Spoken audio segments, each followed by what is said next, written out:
Last video में हमने effective nuclear charge के बारे में डिस्कस किया था।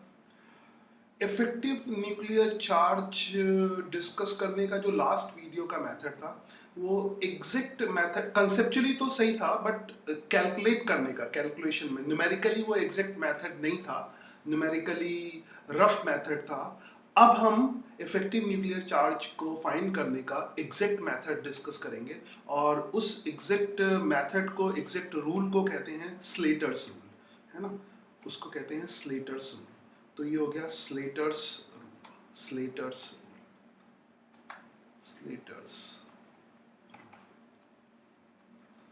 ठीक है।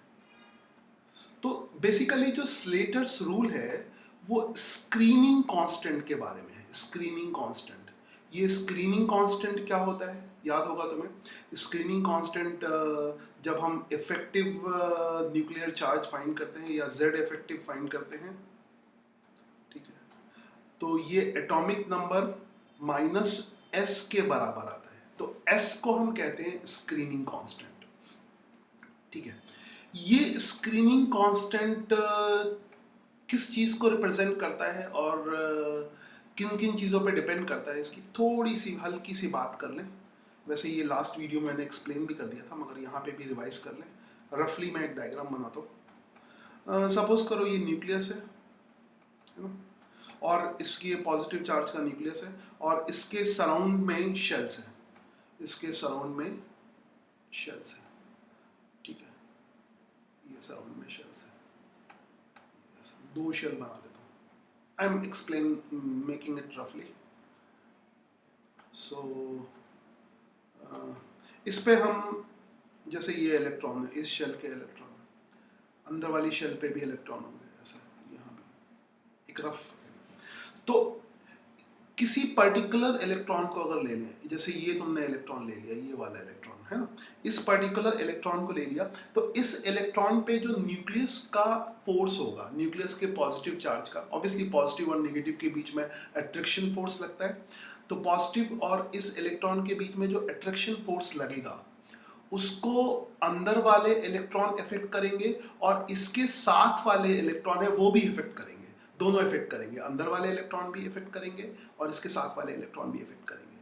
तो ये जो टोटल इफेक्ट होता है ना, टोटल इफेक्ट, ऑब्वियसली इसका अलग इफेक्ट होगा, इसका अलग इफेक्ट होगा, अंदर वालों का अलग इफेक्ट होगा, सबका इफेक्ट अलग अलग होगा।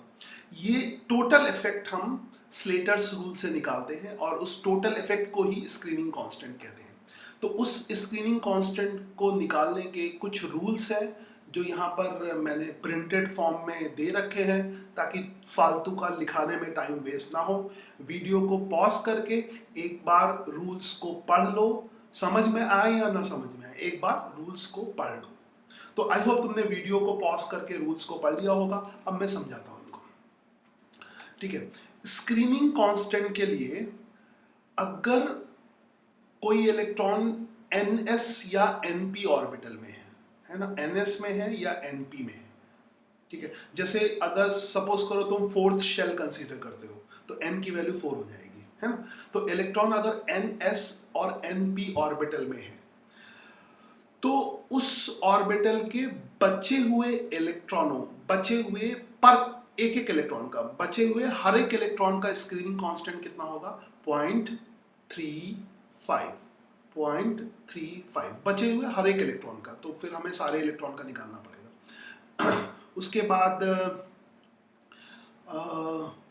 इसके बाद अगर हम इसके अंदर की शेल्स की बात करें, इसके अंदर की शेल्स ले लें, है ना, अंदर की शेल्स, वेट, अगर हम अंदर की शेल्स ले लें, यहाँ पे ये थोड़ा सा, अगर इसके अंदर की अगर शेल ले लोगे तो उसके लिए n-1 के लिए n- इसके, जैसे फोर्थ शेल है तो अंदर वाली शेल कितनी हो जाएगी, थर्ड वाली, तो n-1 वाली शेल के लिए हर एक इलेक्ट्रॉन का जो स्क्रीनिंग कांस्टेंट होता है वो कितना होता है, 0.85।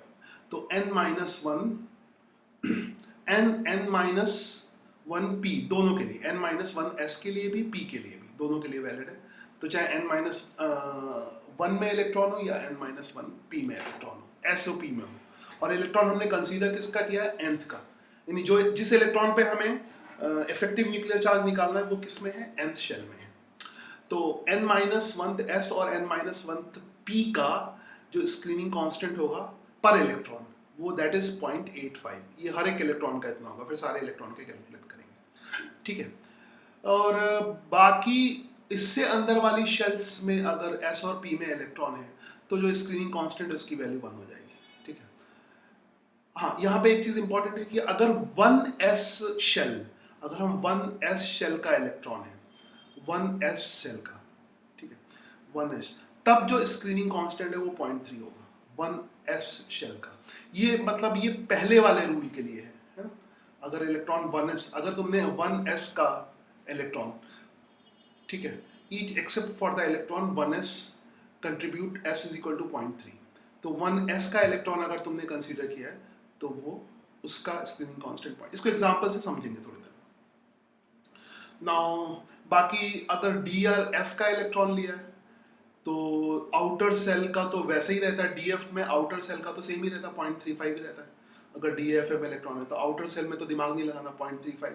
इनर में इसमें 0.85 नहीं होता, इनर में 0.85 नहीं होता, इनर में सबका फिर 1 ही हो जाता है इसमें d और f में, ये ध्यान रखना, इनर का सबका 1 हो जाता है, तो ये ध्यान रखना। तो रूल्स को एक बार पढ़ लो, मैंने ब्रीफ में एक्सप्लेन कर दिया।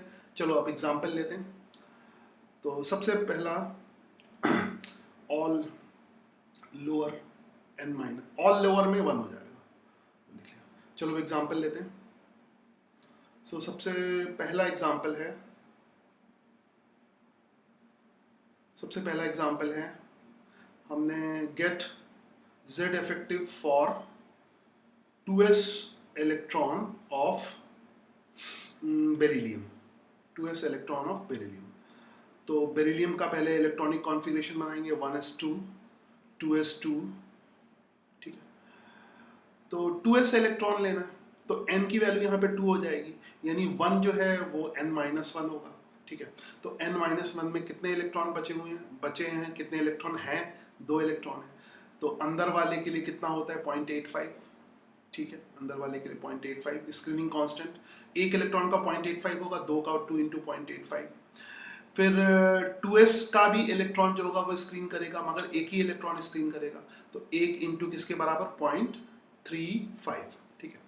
टोटल स्क्रीनिंग कांस्टेंट की वैल्यू ऐड करके निकाल लो, 2 इंटू 0.85 प्लस 1 इंटू 0.035, वैल्यू 2.05 हो जाएगी, ठीक है।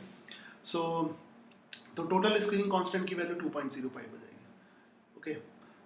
नाउ तो उसके बाद z इफेक्टिव का फॉर्मूला लगा दो, z इफेक्टिव कितना हो जाएगा, that is z minus screening constant. z की वैल्यू किसके बराबर हो गई 4 और स्क्रीनिंग कांस्टेंट की वैल्यू 2.05,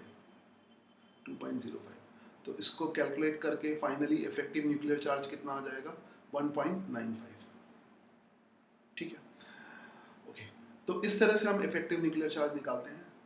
यहाँ पर साइड में मैंने 30 एलिमेंट्स की एक टेबल दे रखी है, इस टेबल को कॉपी में नोट कर लो या कहीं भी स्क्रीनशॉट लेके चिपका लो। ये 30 एलिमेंट्स का इफेक्टिव न्यूक्लियर चार्ज है, ठीक है।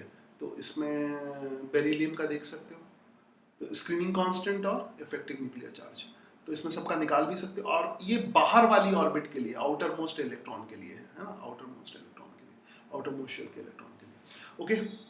Now let's do few more practice. Next example है find Z effective of a 2p electron in fluorine। तो फ्लोरीन का इलेक्ट्रॉनिक कॉन्फ़िगरेशन लिखे 1s2 2s2 2p5, 1s2 2s2 2p5। 2p electron लेना है, s और p का तो एक तरह से होता है, तो n की वैल्यू यहाँ पे 2 हो जाएगी और उसके अंदर के इलेक्ट्रॉन n-1 हो जाएंगे, और ये कितना है 2 इलेक्ट्रॉन लेने हैं और 2 इंटू 0.85, ठीक है, 2 इंटू 0.85। उसके बाद आगे बात करते हैं।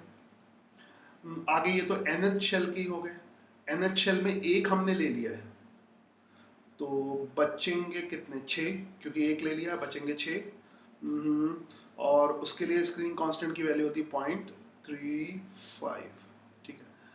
तो टोटल स्क्रीनिंग कांस्टेंट अब निकाल सकते हैं। रूल्स यहाँ से एक बार देख लेना, जो भी है ये रूल्स देख लेना, है ना, यहाँ पे शॉर्ट में लिखे।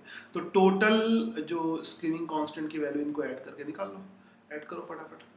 ये हो जाएगा 3.8, 3.8।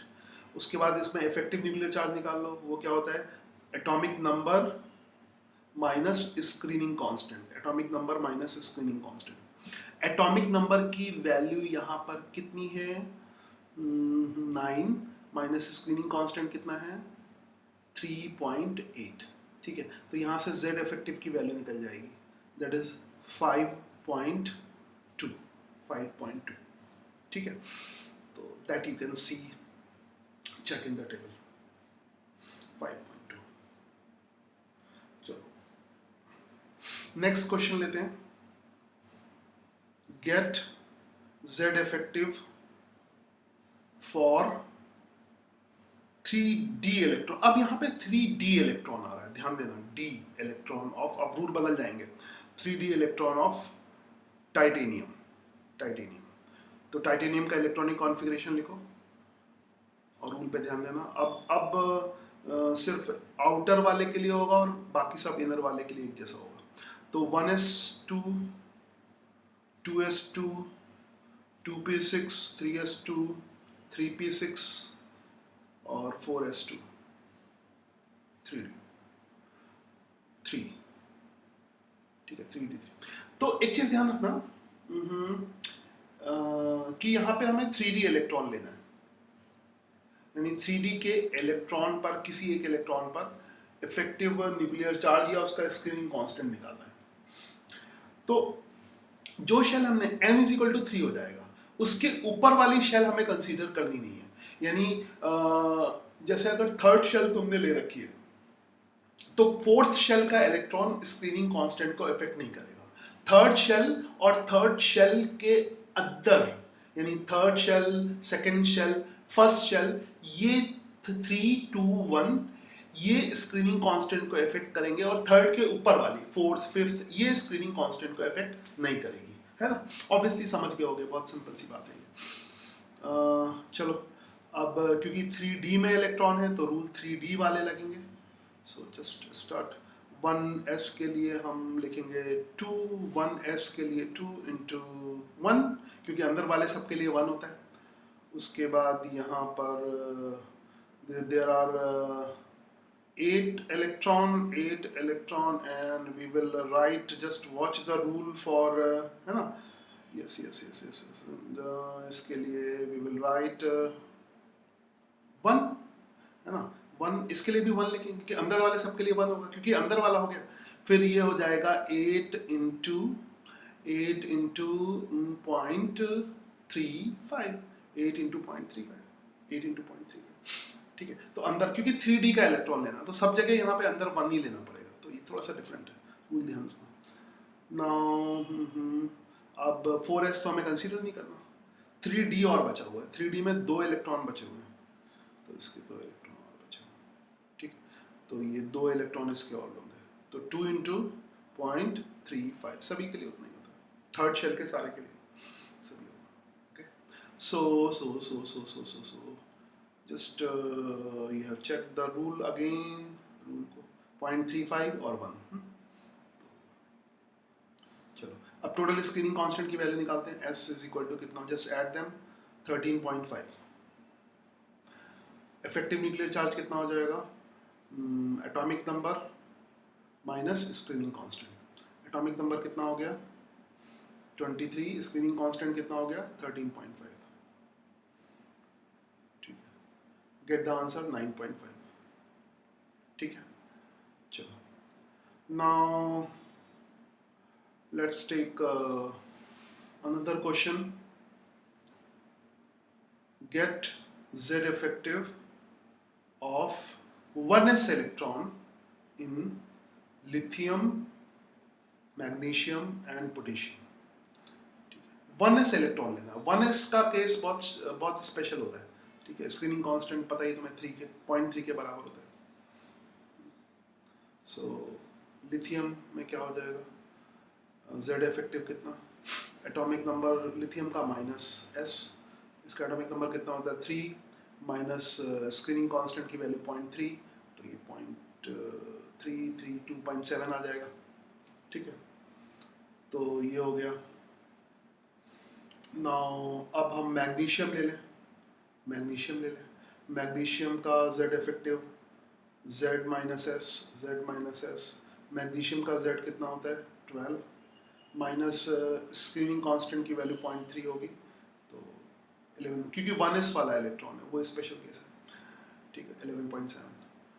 नेक्स्ट हम ले लेते हैं पोटेशियम, Z इफेक्टिव कितना हो जाएगा पोटेशियम का, atomic number 19 minus screening constant 0.3, तो इसका वैल्यू 18.7 है। ठीक है, ये सबका Z इफेक्टिव हमने निकाल लिया। I hope you got it. चलो, we have taken enough questions. Let's अब लेते हैं next example. Get Z effective for